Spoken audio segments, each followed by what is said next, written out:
seniors realize their startup dreams.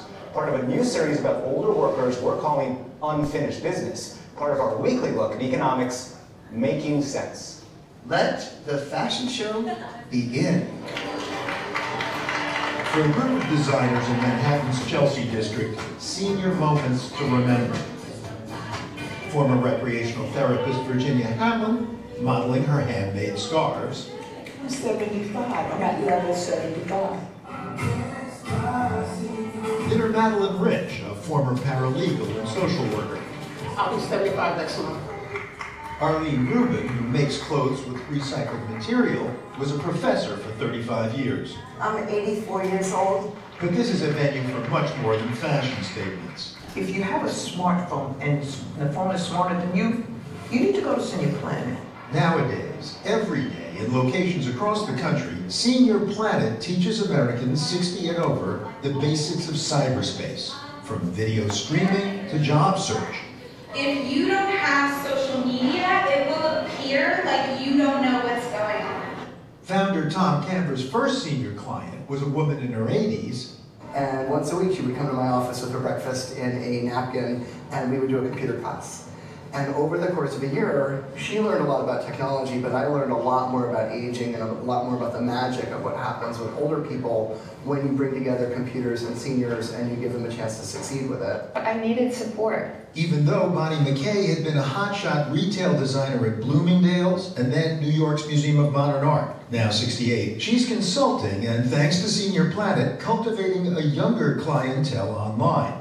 Yes, she still has customers from the past, but you still have to communicate, and you have to do LinkedIn, and you still have to do social media, and you still have to communicate with a cross-generational. She has no plans to throw in the towel. 66-year-old Cheryl the Gourd Lady Thompson, who plays and sells African instruments fashioned from gourds, is not about to bow out either. I'm still perpendicular.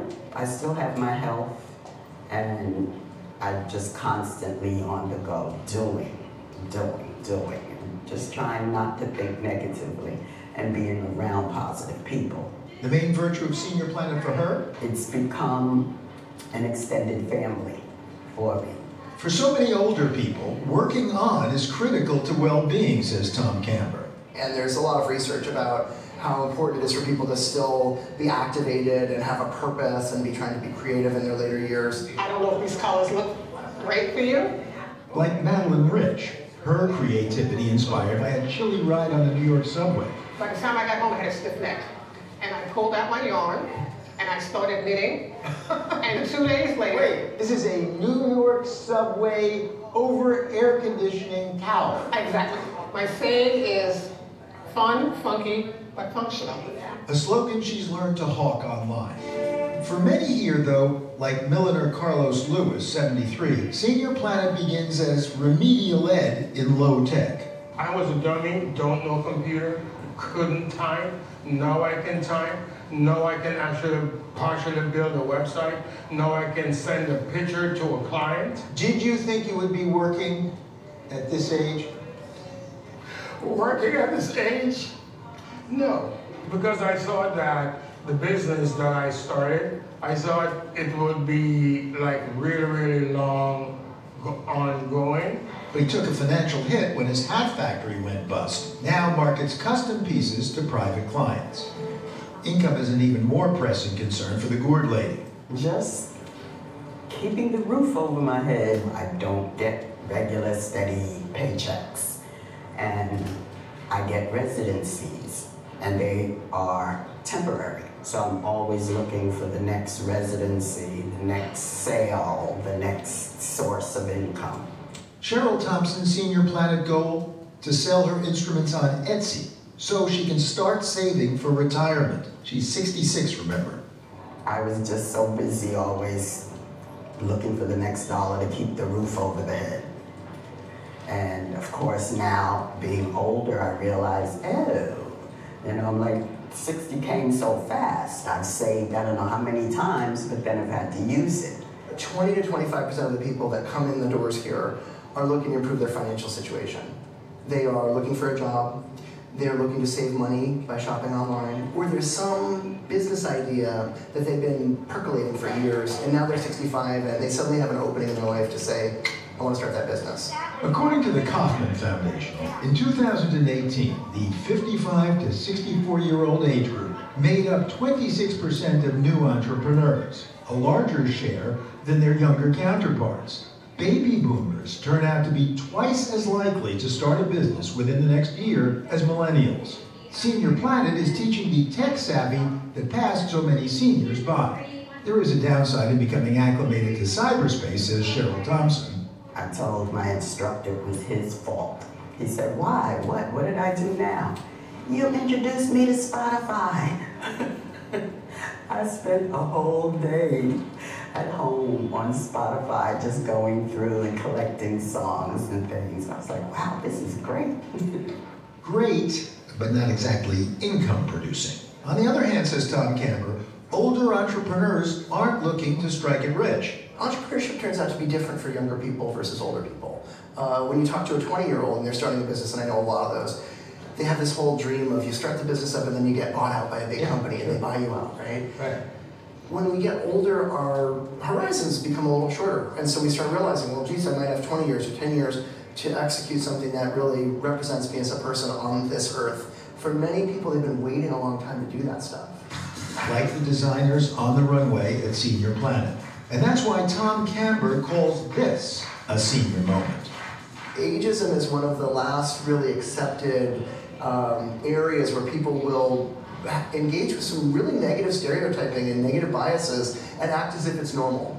So for example, somebody just the other day used the word senior moment in front of me, and I had to not, like throttle them. Because a senior moment, can you imagine if your demographic was defined as the demographic that forgot things? To me, a senior moment is about being honest, because seniors are much more honest and much more willing to speak their mind than younger people. They're more confident. They know who they are. They have experience. They have some judgment. They have perspective. Those are senior things. And often, they're less paralyzingly self-conscious as well. For the PBS NewsHour, this is Paul Solomon in New York City.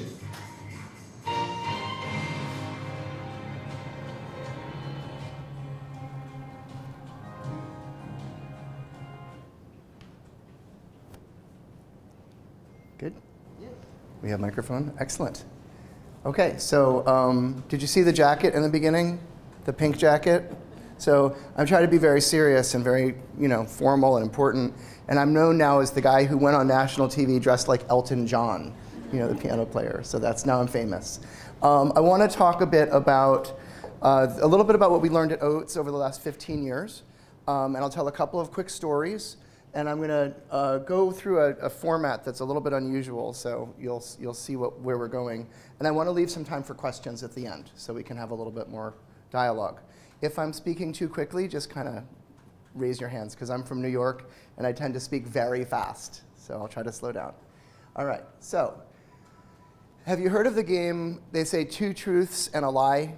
Sometimes if you're with your friends at a party, and they go around the room, and people will say 3 things, and one of them is a lie, and you have to guess which one is a lie. So we're going to do that today, but we're going to do 3 truths and a lie. So in this list of things, one of these statements is not true from our experience at OATS. And I'll say what they are. So the first statement is, giving away your service for free is a great path to sustainability. Number 2 is fabric is a good choice for couch cushions. And trust me, this will make sense in about 10 minutes. 3, a 78-year-old entrepreneur can get in front of 2.7 million people. And 4, customer satisfaction is the most important metric. So of those statements, one of them's not going to be true. By the end of this presentation, we'll know which one. Okay, I want to tell a quick story about a gentleman who came to Senior Planet, just to give you an understanding of what people experience in our city when they're doing programs like this. This gentleman, Garrison, was born in West Virginia, and he remembers when he was a child that he rode in a horse-drawn buggy, like a cart with a horse that pulled it. And when he got older, he was in the war, and he was a veteran, and he came back to New York, and he became an actor. And as he got older, he still wanted to act, but he couldn't hear to get on the telephone and get work. So in order to get a job as an actor, even if it's a commercial, you need to call them on the phone and make an appointment, and he couldn't make the appointments. He could do the work, but he couldn't make the appointments because he couldn't read the script.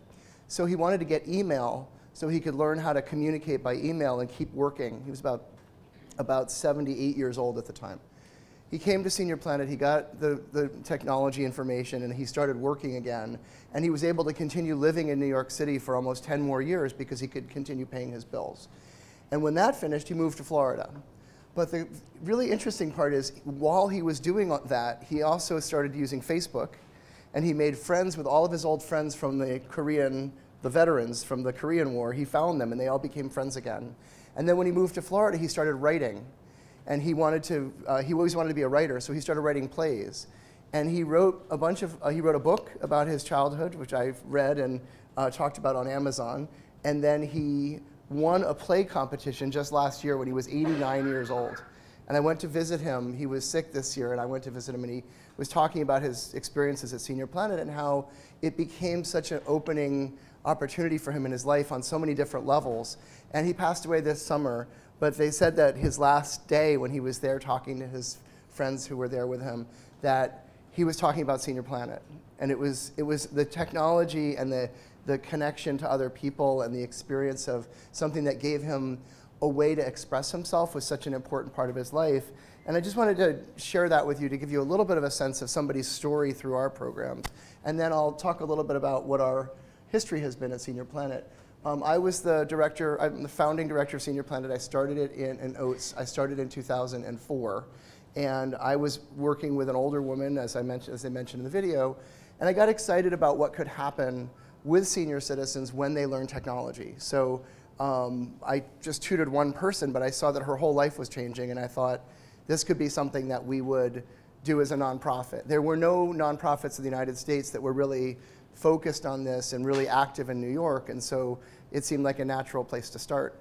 And when we got started, we started teaching. The first class I taught was, I was trying to find out what the right model was to teach and how do you get people to use technology, because at that time, only 26% of senior citizens in the United States were using the internet.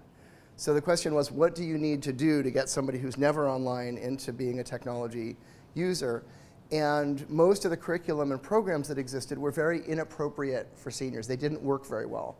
And the problem was they were designed as if they were computer classes, like engineers. You know, if you went to get a college degree in computer science, that's the kind of stuff you would learn.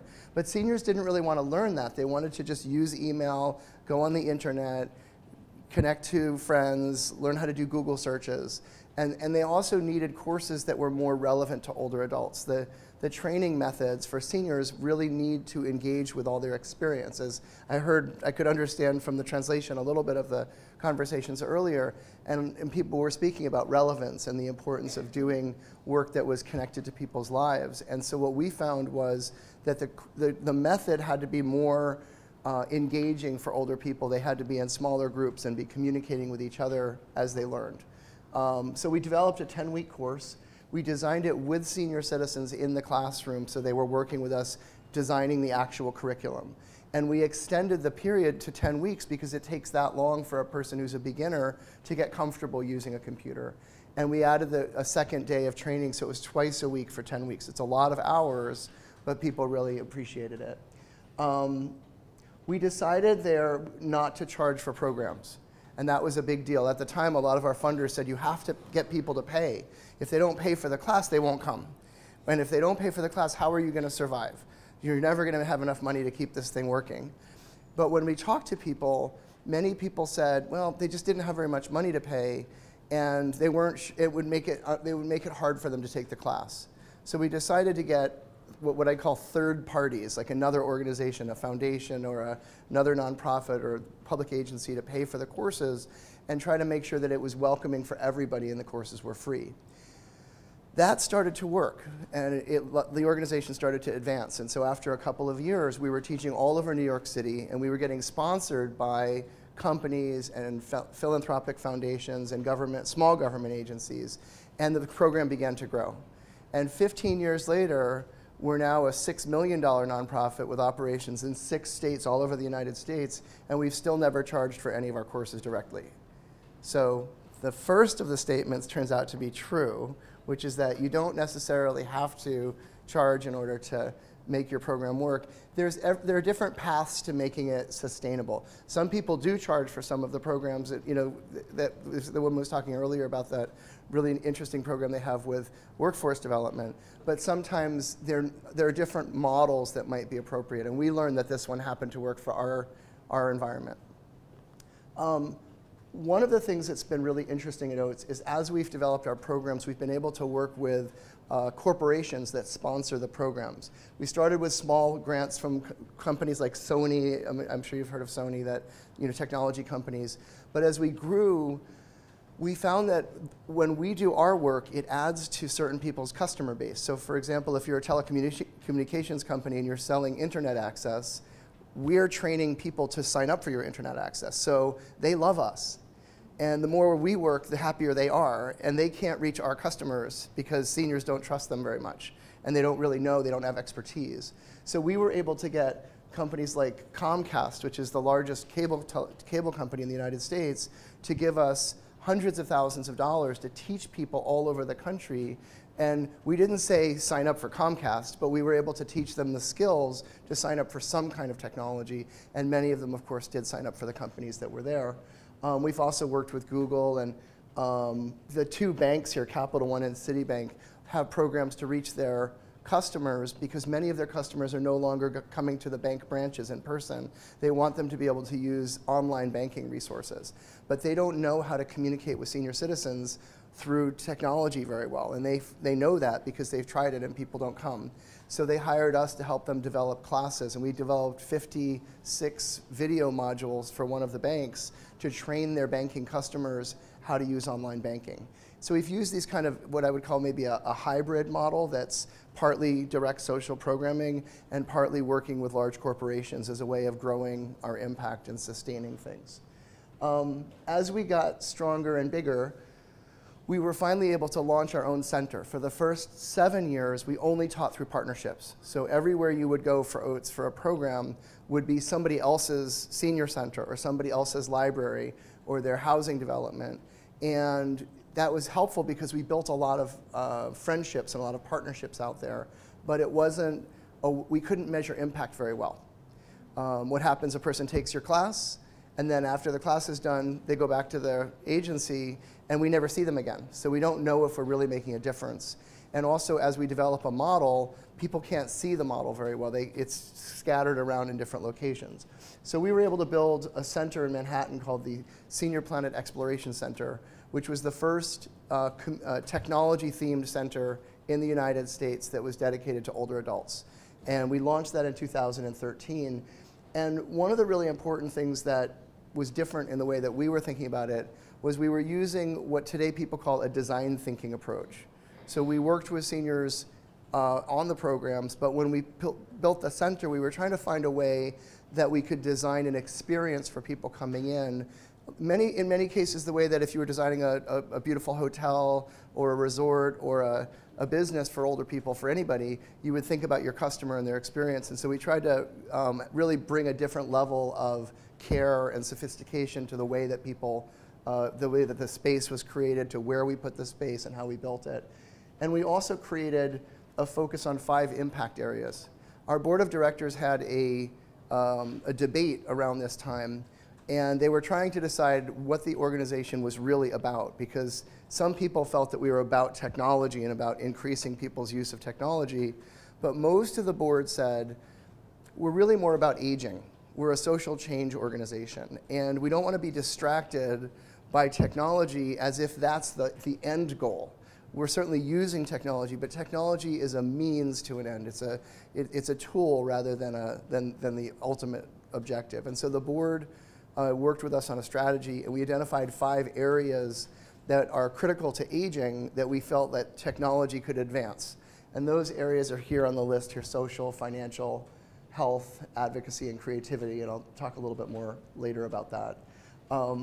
focusing on those areas helped us really be more disciplined about the programming we were developing and also make more advanced courses for people. Because when a person comes in, takes a basic course, they get online, but then of course the next question is, well, what do I do now? I've been here for 10 weeks, I can use a computer, but I want to make more friends, or I want to write a book, or I want to start a business. And so we've really been able to create curriculum that we call verticals. So if a person goes through a class, they can take more advanced courses in financial security or whatever topic they're interested in.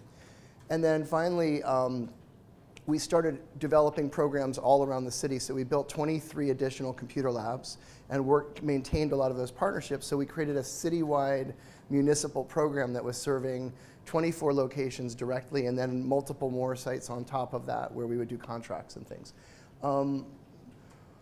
When we started the center, I interviewed a lot of people about the design issues, and a lot of people told me, don't make it too nice. Because if it's really nice, it'll get dirty. Like if you put fabric on the couches, if it's like a nice couch like that and then somebody pours coffee on it, it's a disaster. You have to get a new couch, and you can't have anything be really like that. It should all be very like a cafeteria for elementary school students. Make it very very simple and very safe. And when we talked to seniors, they said, well, we want a place where we're comfortable. We want a place that we really enjoy being in. And so when we built Senior Planet, we built it with an area that's actually called the living room, that has couches that have fabric on them, and it's really beautiful. And when people come the first time, they walk through the door and they're very anxious. You can see it in their faces. If you're 75 years old or you're 80 and you want to learn technology, it can be anxiety producing. You can have anxious feelings for it because a lot of people are worried that they're not going to be able to learn, or that when they come in and they ask a question, you're going to make them feel badly. And so when they come in and they see that there's a living room area with a couch and a little television screen, they come in and they just sit down. They say, oh gosh, this is good. I can sit here now. And they're comfortable and they feel better. And so that sense of creating a comfortable environment and also a really nice space for them has led to a lot more people coming in. So our second statement about the couches is true. I'm going to show you a picture. This is the Senior Planet Center in Manhattan. And when I first went to visit sites, we had almost like a joke at OATS where we would visit partner sites sometimes, and they would be in the basement of a building, and sometimes they actually had barbed wire, that like around a prison that they have. They have that wire that they put around the outside of a prison to keep people from climbing over the walls. They would have that around some of the centers, and it was so terrible. Like if you have an idea, you want to learn something, and you go to the place to learn it, and it feels like you're going into a prison, it's just a terrible experience. And we wanted to make something that would be more relevant to what people really felt. So we made this space very attractive and also put it right on the street so that as people walked by on the sidewalk, they could see what we were doing and be more engaged with it. One of the things that was really important about this was this sense that this center created a focal point for dialogue about aging. So everybody wants to do something about ageism. In the United States, we have very negative attitudes about aging, and a lot of people that work in the field are trying to change the dialogue or change the way people perceive older people. But it's very difficult to change that dialogue if you're in a basement and nobody wants to talk to you.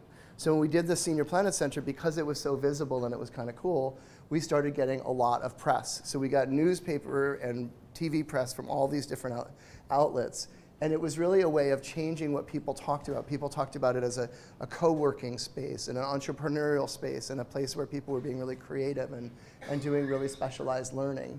So one of the really important things that happened here was that people, well, as you saw from the news article that came out, that clip that we just watched was from the PBS NewsHour.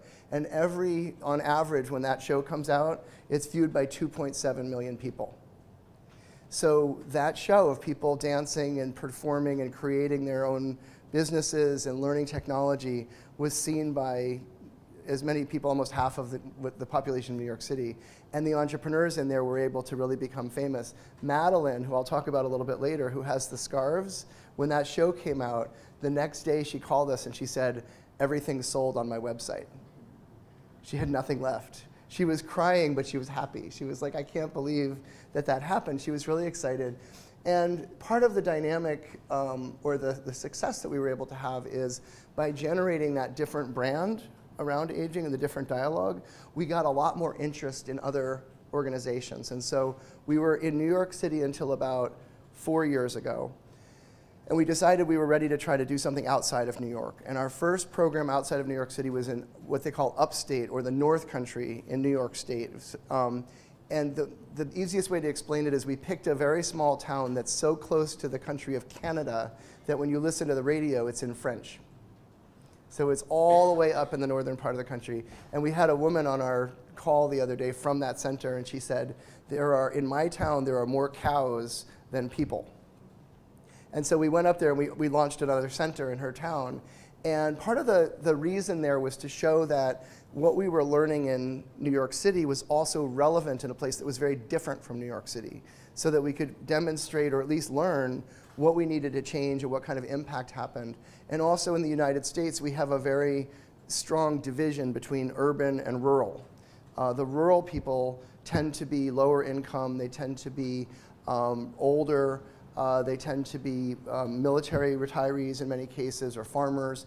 And in America, there's a very strong correlation between that population and those communities and people who support Republicans and the more conservative political people like Donald Trump. And on the cities, there tends to be more support for the Democrats on the other side. And we felt it was important for us to go to the other population and work with people because it created that connection. It was very successful, and people from both sides have actually joined together in meetings with politicians and government agencies to get them to support government investment, not just for New York, but also for the rural people in upstate, which is one of the first times that's ever happened, where people in these small towns are getting help from people from New York City, are going up to the north part of the state to help people. And they really appreciate it. It's been really successful. As we've gone into other states, we've been able to work with larger grants from different foundations. So Colorado had a program for a whole statewide project. And because we were from New York, we weren't sure that we would be able to get that grant, but we applied. And they came to visit. They were able to see what we were doing and look at. We have 3,000 pages of curriculum now, so they could see all of the 3,000 pages of curriculum. They were able to see the books and the different topics that we had and that we teach in different languages. And so we became the largest grantee to work in Colorado. And then last year, we started working in Texas with a large grant from a health insurance foundation. And they had a program where they said, we're going to give $1 million to different nonprofits to try to solve social isolation. And we treated it like a contest. So we went to the different cities and we said, we're applying for $1 million, but we're only going to bring the $1 million to one city. So if your city is interested, you should tell us how you can support us to do this work. And if the city that makes the best answer will apply for that city. And so we applied. The best city was a place called San Antonio, Texas, and they had local foundations and they had different programs that they wanted us to connect to. They also wrote letters, and the public agencies actually wrote letters and asked them to fund the program. So we applied for that city. We got the $1 million grant, and we went and we did a project across the entire city at over 30 locations, teaching courses for people. So part of the process has been leveraging the resources that we have to try to get other agencies and other municipalities to add money to that so that we can work at that. And that's been critical for us to grow. So we've been very successful growing. It's been very popular to change the way people talk about aging, so that's been one of our positive lessons. This is the second center that we built in the North Country. So this is a Senior Planet Center. Again, thinking a lot about design and making it special and different. And then this one is in Palo Alto. This one just opened this summer. There's a partner there called Avenidas that was building rebuilding a center for senior citizens, and they wanted a technology program, so they built a room for the technology, but they didn't really have a sense of how to do it, so they asked us to come. We actually used our architect from New York to go to look at California and help us design the space so that it was particularly, kind of felt like Senior Planet to people. And then the most recent site that we just opened last month is, let's see if I can get that, is in Denver, Colorado. And each space has a kind of local feeling. It looks very natural for people in that area, but it's also recognizably Senior Planet. When you walk in, people say, oh, I didn't expect anything like this. And I always think that's interesting because people are so conditioned to think that because you're 80 years old, somehow you should have something that's lesser or not as good. And what we're trying to say is let's make something that's fantastic, that's really high quality, because what you're trying to do is that important, and then we can raise money for that. And we've been able to do that. Let's see what's next here. These are our 5 impact areas that are very important to the work we're doing. And one of the things that's been really critical is how we measure success related to these areas. So when a person comes to take a course at Senior Planet, before you take the class now, you take a survey. And the survey has 40 questions in it. And each survey is different depending on which of the 5 areas you're taking the class in. So if you take a course in social engagement, we'll ask you questions about your social connections. And then when you finish the course 10 weeks later, you take the same exact survey. And the class doesn't ask you, what do you think about social engagement, or what do you think about the class? We do ask that. But what we really ask them is, how many friends did you have before the class? And then 3 months later, we say, how many friends do you have? And if you're in the financial class, we'll ask you, last month, did you spend more money than you brought in? And then at the end of the course, we'll ask the same question. Last month, did you spend more money than you brought in? And what we're trying to do is move people from a place where they're losing money into a place where they're earning money, or saving it at least. And that allows us to test whether the programs we're delivering are really having an outcome or an impact that has the social benefit that we think we have. And we have learned so much from these surveys. We've done it for several years now, and every year there are certain things where we look at the surveys and we say, yes, we made a difference. And there are other places where we look at them and say, oh, this isn't working. And so if it's not working, either the survey isn't asking the right question, or we're not delivering the right program. And we usually go back and change the program to try to make it more impactful from where we're going. These areas and this level of interest has really been critical to our success. We've got universities, Columbia University and Cornell University, that have helped us develop the survey questions. And then we have full-time staff that work only on the data management, data collection and reporting, and they do statistical analysis so we can really make sure that the impacts that we're having are significant. These are some images from Senior Planet. We have the world's biggest expert in video games. He's actually a writer for the New York Times who reviews video games, and he comes and teaches people how to use VR for gaming, which is really cool.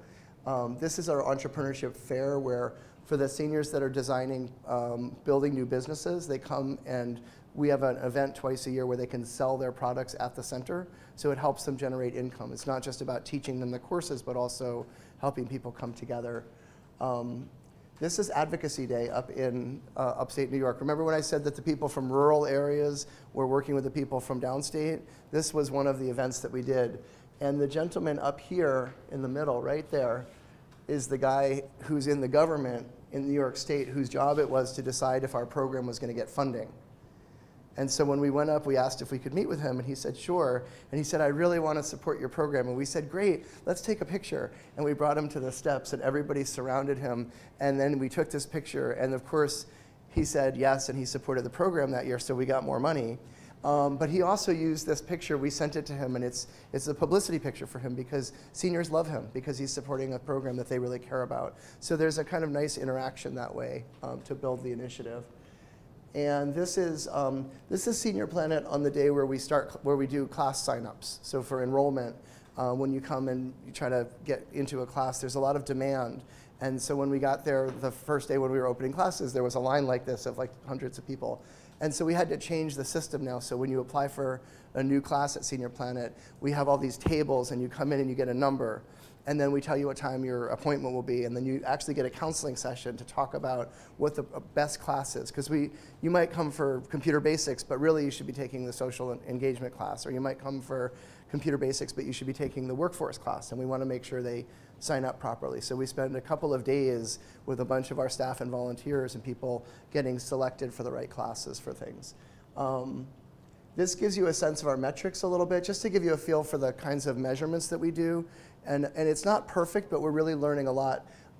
This is one of the questions that we ask for before and after around social engagement. So how often do you feel isolated from others? This question We didn't invent this question. It was already in the sociological literature. There's a survey that's been validated and tested through published studies that uses this specific question. And so all of our questions typically use somebody else's surveys that we've collected. And then we use them to make sure that we're being disciplined about it. But you can see before the course that the red number here says that they never feel isolated from others. So red is good in this case. So 34% said they never feel isolated. But 3 months later, 48% said that they never feel isolated. That, for social science, that's really good. You don't get numbers like that every day. And we were really happy about it. And we were able to measure the impact that way. And we do questions like this, and we report them every calendar quarter. This gives you one other question. How many new friends have you made in the last month? And remember, these are not questions about how you feel about something. This particular question is about something factual, like how many friends did you make last month? And then 3 months later, they don't remember what they said at the beginning, so they just say what's true. And you can see that people who made 5 or more friends went from 8% to 12%. And people who made 3 to 4 new friends went from 10% to 20%. It's a really big change. And it allows you to look at the differences. And not every question comes out with these kinds of results, but we're able to see where we are having an impact. So this gives you a sense of all the places in New York City where we work. These are our program sites. If you come to New York, you can come to the Senior Planet Center, which is on 25th Street. Anybody over the age of 60 can be a member at Senior Planet. It doesn't matter where you're from. You don't have to be American. You don't have to be rich or poor. You can just show up and you can become a member for free, because we want to make sure that it's as inclusive as possible. And this is our national footprint right now. The red spots have Senior Planet Centers, and the other ones are places where we do work with partner sites. And it's growing every year. Quick snapshot of all of our basic numbers. So we've got 157 sites operating right now. Our numbers went up. Active members are people in multi-week courses. It's at 4,800 now. And this gives you a sense of our revenue.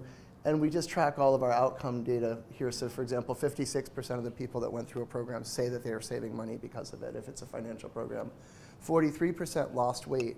The weight loss program is actually called Team Senior Planet. People go to the gymnasium and they exercise together, and we train them to use the equipment at the gym. And everybody, again, it's free, but there's one more rule for that program, which is when you go to the gym, you have to wear a Senior Planet t-shirt. And what happens is when you go, imagine you're in a gym in Manhattan and it's all these beautiful people and they're in their spandex and they've been to yoga class and they're all, they look beautiful. And suddenly the door opens and 15 people come in their 70s, and they're all wearing Senior Planet shirts and they've got their curriculum and they know what to do and they go right to the machines and they work out and they're having a good time. They've got a person they're helping and they work out for an hour, they know what they're after, and then at the end of the hour they gather together and then they go.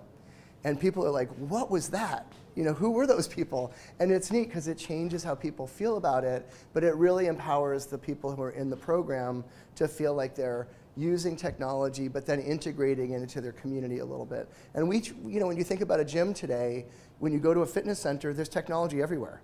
The equipment, and also the treadmills, and the USB ports on the equipment, and the TV screens everywhere. People need to learn how to do that stuff, and so we demystify it. We make it easier for them. So going back to our lessons, this last one is an interesting one because when we asked, it says better metrics, it should say, I say right, so these are our points. So successful entrepreneurship we got, right, about you don't have to charge. So sometimes you have to be creative about income. Design thinking helps understand a different approach to programs. One thing I didn't say is most people that do these kinds of programs in the United States are trained as social workers, and we work with a lot of social workers around services and access to benefits and things. But we think as design thinkers that it helps to create a sort of different approach or a different angle, and it helps us create a different way for people to engage. And it's made the program more sustainable, and it's also helped us partner really well with organizations that may not have the resources or the facilities to do that, but they send people to us and we work with them very closely, so it's been much more successful. Organizational capacity is really important, especially for changing the dialogue. And this issue on metrics is the one where the lie was, because it's not just what people think about the program, but if you measure outcomes, a lot of our funding and our growth has been organized around this issue of metrics. When we have really good metrics and we know what we're achieving, we grow a lot more. The program in Texas and the programs in California and other states have grown specifically because of our metrics. So looking forward now, we're changing a little bit at OATS now to have more of a membership model, so people get a membership card and they have member activities, more like a university club or some kind of an organization that you would really belong to. We try to keep people from talking about it like you just come to take a class. We want people to think about Senior Planet as their family. That woman on the TV clip that said, "This place feels like an extended family for me," that was a great thing for me to hear her say, because that's exactly what we're trying to get them to feel. We're growing nationally, of course, and building our national footprint. And one of the things that we're really focusing on is how to get to scale using other partners, because we don't want to deliver the classes to every single person directly. The United States has 500 million people in it, and you've got, I think it's 45 million senior citizens. There's a huge number. And we can't possibly create centers to serve 45 million people. So we're partnering with larger organizations, like large healthcare companies or large national networks that are serving seniors. And so our next step is learning how an organization that's our size, which is really, we're 82 people, so we're medium size, how we could work with a very large organization so that our training and our knowledge can help them reach 100,000 people or 200,000 people. And those kinds of partnerships are critical. It's one of the reasons that the program with JDC-Israel has been so important for us, because we're learning every day. I mean, I was taking notes from the presentations earlier, and we're learning about models that are emerging in different places, and we're also learning about how we can package and kind of consolidate our knowledge so that it's useful for other people. And that's been a really important process. And then, of course, this last point about the Net Promoter Score is, as I mentioned, our final, the lie. This is Madelyn, and Madelyn was in the video, and I'll just close with just a little very short story about her.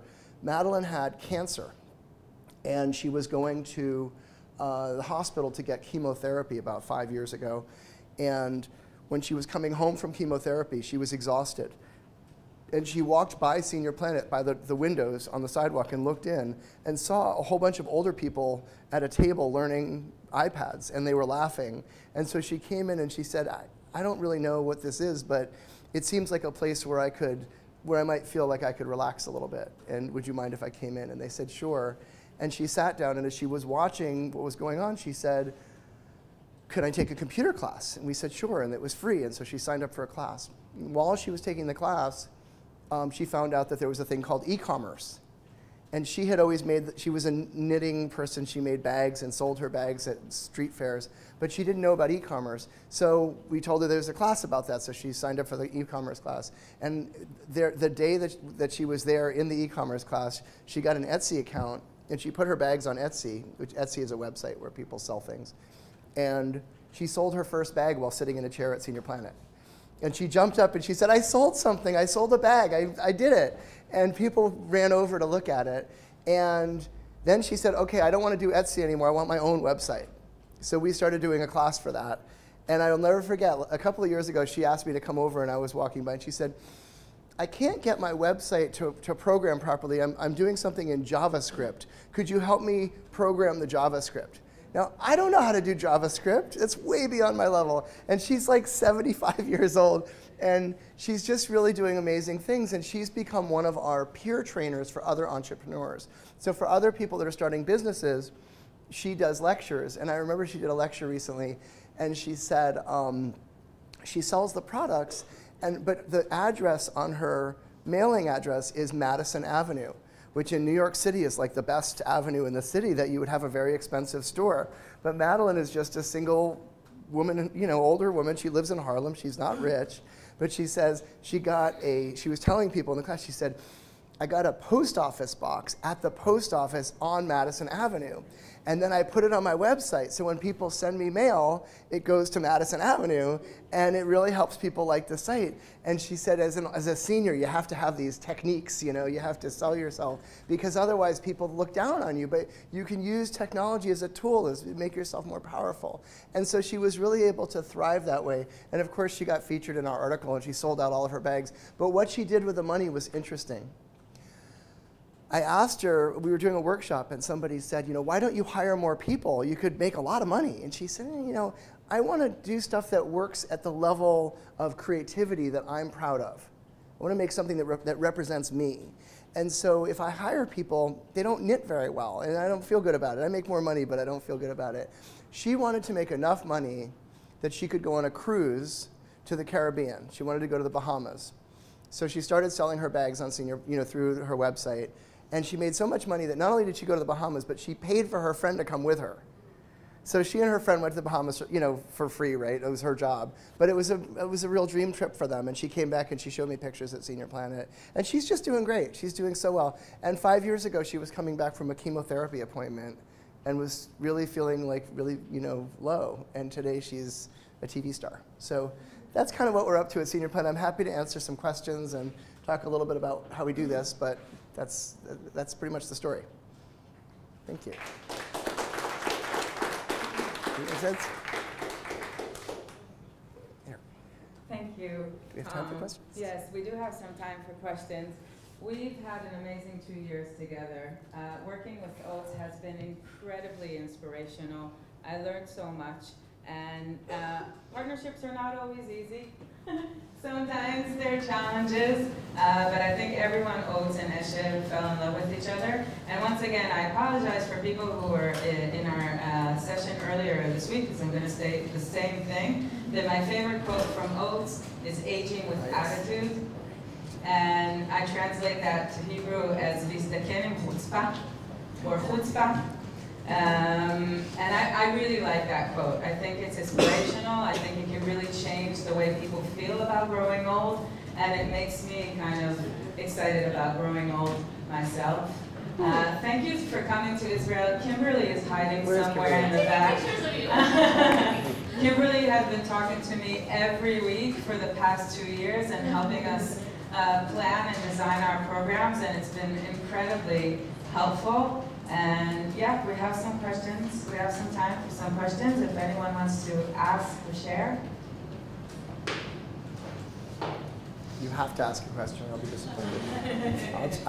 I can stand here all day.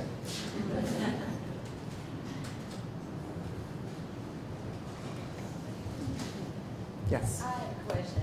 What do you do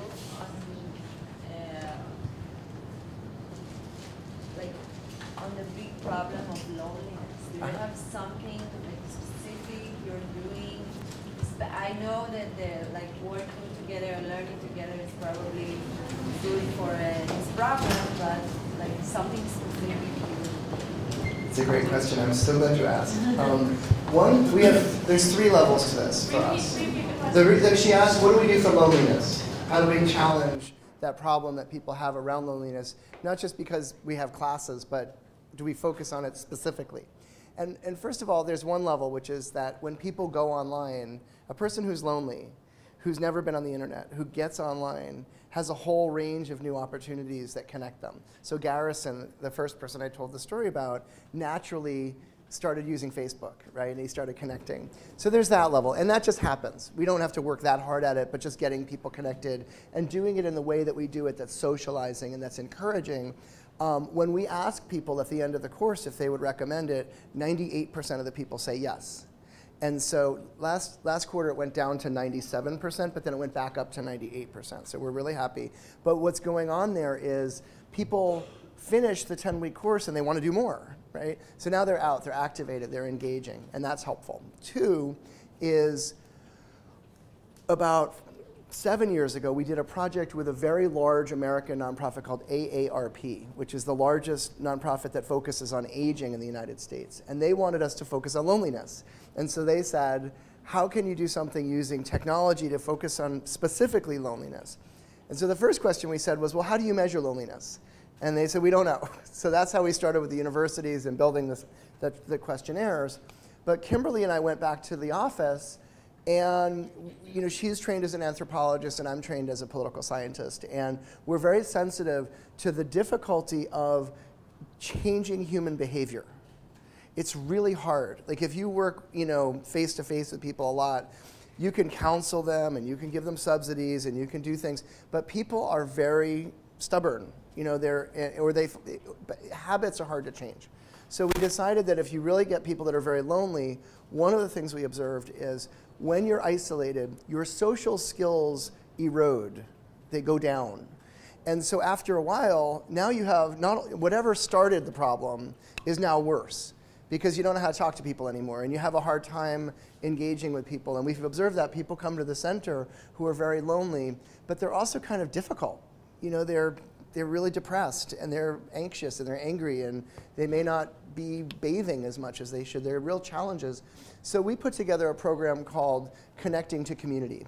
And we decided to extend our normal 10-week program and double the length of it. So going for 2 calendar quarters for 6 months instead of 3 months.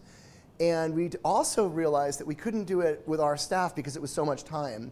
So for the first time ever, we worked with volunteer trainers. Usually OATS pays all the trainers, but we decided to bring in volunteers and train the volunteers to work on this with us. We were able to get a telecommunications company to give people iPads, which helped a lot because you had a really good device to work on.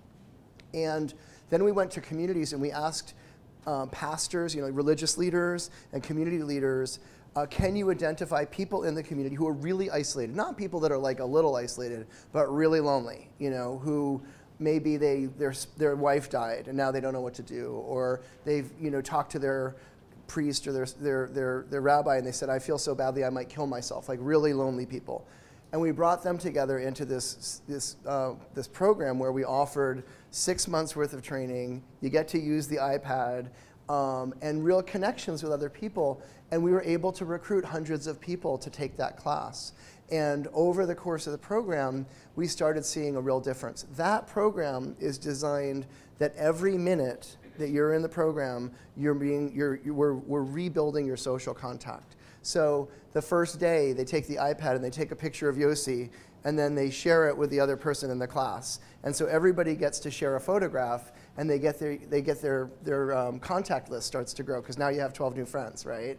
And then the middle part of the program, after about 2 months or 3 months, they start connecting to community activities. So we actually find things that are listings, that are movies and events and lectures and other classes and exercise things, and we help them find those things and sign up for them. So they go, and they go together. And then the last part is really interesting. We make them do something creative and share it. It means that we challenge them. I say, we want you to come out as an old person.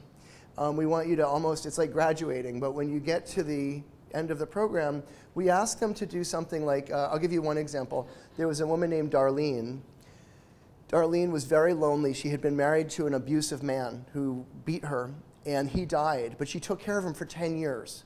So he was really mean, but she couldn't work because she had to take care of him. So by the time he died, she was like, falling apart. So she came to us because she heard Senior Planet was a cool place to grow and get friends. She went through the program, and at the end of the Connect program, her project was that she took photographs of places in the city that people might not see. She called it, I think she called the program project If You Look Twice. And she went around and she found really interesting stuff that you would walk right by. Something like a little piece of sculpture that was in the corner somewhere, or a window that was really neat. And she would take these beautiful photographs. And then she did a show at the center to everybody. And she had about 30 or 40 people there. And she presented her creative work. And it took a risk for her to do that. But by doing it, she developed such a sense of confidence and what we call efficacy, the ability to make a difference, that she kept teaching. She then became a volunteer at Senior Planet, and we hired her. She works for us. But that kind of thing happens. And so that last stage of kind of cementing it, making it strong, because you can help people make friends, but again, they can start to erode again. So you need to really build a strong basis for people, and then we measure all that stuff so we can see exactly the dimensions of it. We have 4 dimensions of what we call isolation. Loneliness is only one of them. Loneliness is how you feel. But you might feel lonely but have a lot of friends. Or vice versa, you might feel great but only have 2 friends, right? So we're trying to figure out what dimension we can make a difference at. I think we can make a better difference at how many friends you have, but it's harder to make a difference at how you feel. Some people are just depressed, so we try. But that's the kind of way that we come at it. Does it help? Okay, it's a little bit like it's very elaborate, but it's a very central thing for the work that we do.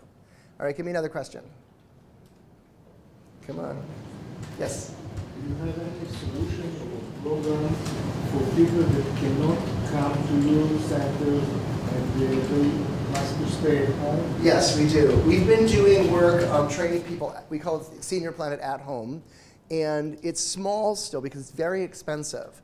What we're trying to do is build it with more volunteers, because for us to send a paid trainer to somebody's home, if we do it, for the regular way we do it, it would be 20 visits and it would cost a lot. So what we've done a couple of things for that. First of all, we've been working with hospitals that have electronic medical records. And many of their patients are older, they're in their 80s. We did a pilot with a local hospital in New York where we got donated computers to help people use computers at home. We got the local telecoms company gave everybody free telecommunication, gave them free internet, because it was a really good program for seniors. They felt that that was something they could do and it wasn't huge. And then we sent a trainer once to the home, and then the second session we did on the phone with them. And that worked really well as an experiment. And then in our rural program upstate last year, we worked with a local group that does meal delivery. They go to people's homes to bring them a hot meal. And we had them identify people that were isolated.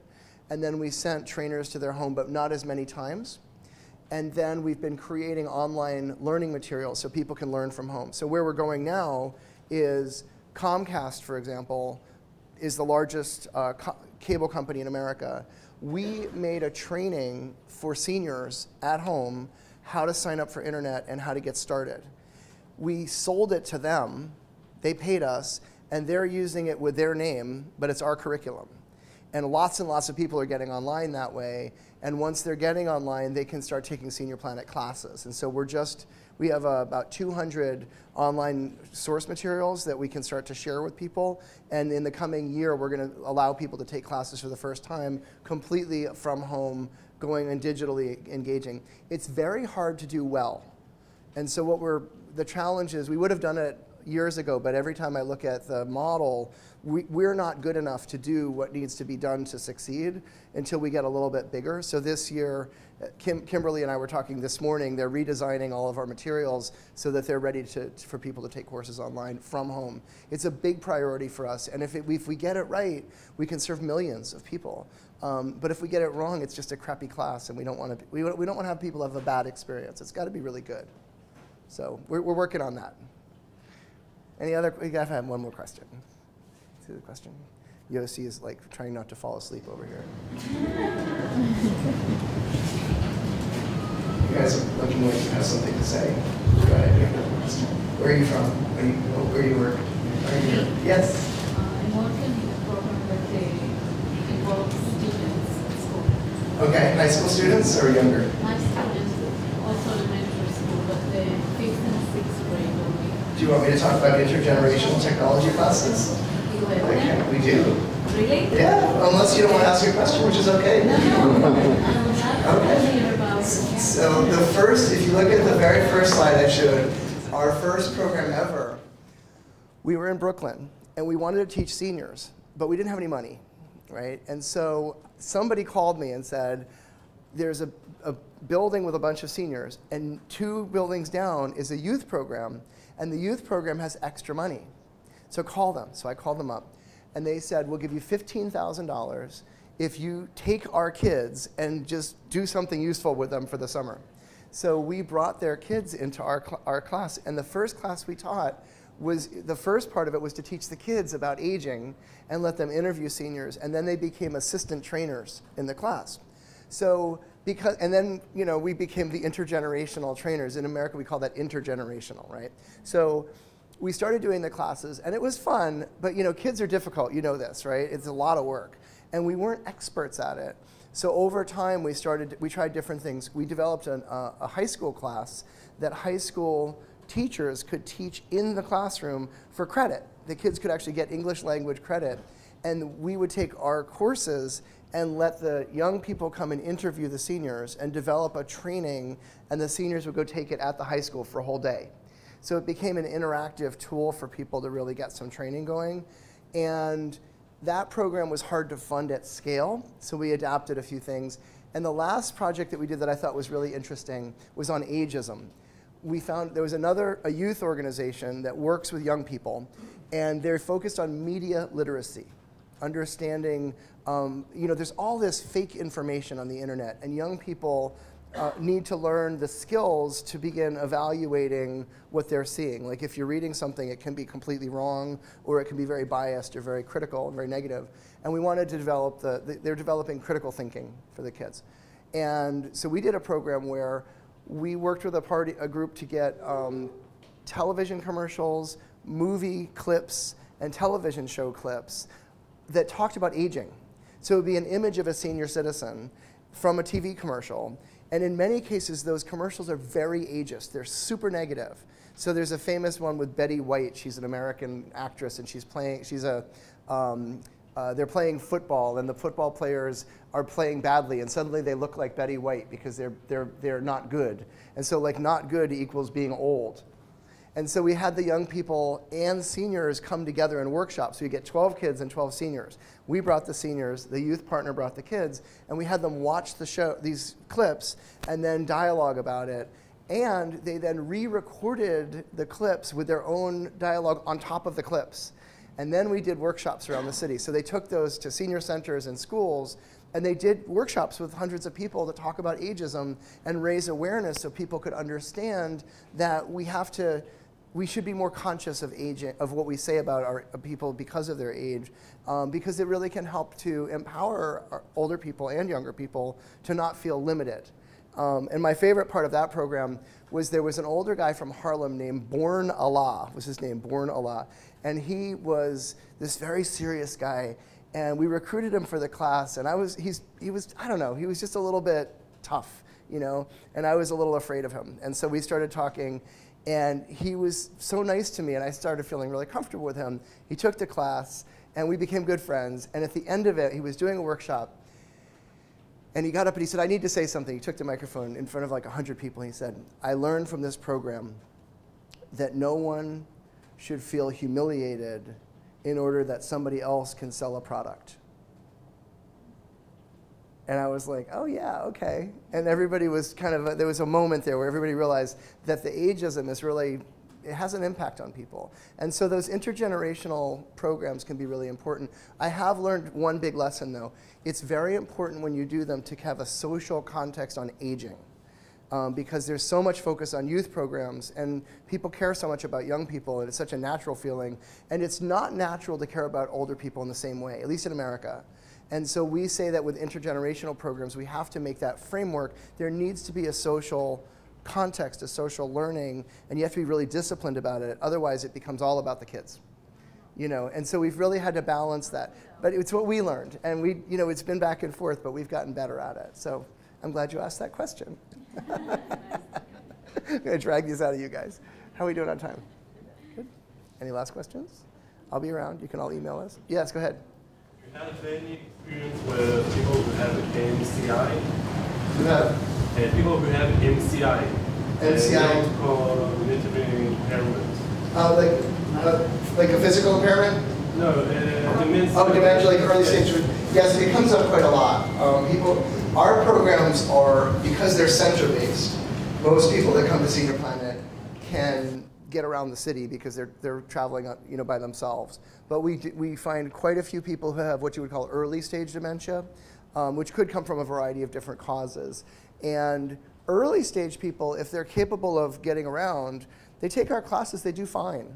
They do fine. Sometimes they get anxious because as people forget, there's a social context, like a social tension in the classroom because they'll forget something and then they're embarrassed about it. Our trainers are trained to accommodate that and to recognize that people sometimes need extra support. What happens in many cases with early stage people is somebody else in the class will kind of sit next to them and help them. And that kind of evolves naturally because there's enough space to do that in the classes. When we organize our classrooms, for example, all of the computers are organized in a U shape, and the trainer is at the front. So everybody is sitting next to somebody else, and they can all see each other and help each other. And they do a lot of that back and forth and kind of communal support. When people become more advanced with dementia, and they're really struggling, and it happens occasionally, we'll make referrals, so we'll find another community partner. We're not specialists in working with people with memory loss, and there are organizations in New York, like the New York Memory Center, that do nothing but work with people that are older people that have memory loss, and so they can help. We'll make a referral to an organization like that, but we've also done partnerships with nursing homes and some institutions that serve people. In fact, the program with the hospital served a lot of people that had cognitive impairment, and it was interesting. Even the people that seemed pretty advanced with their cognitive challenges were able to get something out of the program, but some of the skills were especially in the medical information management, they were being asked to like type in their drug formularies and stuff, and that was too hard for some of the people. So we had to give extra support for them. It wasn't, but it's surprising to me how much people do learn. I mean, I'm thinking about, where's Kim? There's a guy named Richard at our center who works with us a lot, and he has cognitive impairment, and he comes back and he takes the basic course again, and he's done it like 20 times. And on the one hand, I would think, that's not, he's not learning enough or something. But I've actually talked to him a lot, and he's been coming to our program since 2005, and I talked to him just last week at the center, and he was complaining about the class, which was great. And he was saying, you need to, Windows 11 has a different format on something, and he was really into it. And he could focus on that one skill set of his, and he's really attentive to it. And some of the other information that he normally would be able to retain, he can't keep in his brain, but he's really focused on the technology learning. It's very healthy for him. So he keeps coming. And a couple of years ago, the center director asked, should we let this guy into the class? He just took it, last quarter. And I said, yeah, let him in. If you have room, why not? And so he keeps coming and doing pretty much one or two of the same classes, and then coming to lectures. And he really gets a lot out of it. So, we have a pretty open model for people to engage with, and it hasn't really been a challenge particularly. We haven't had a lot of problems with it. Mostly though, I think because we have partnerships wherever, if we need somebody, there's always a group that we can work with.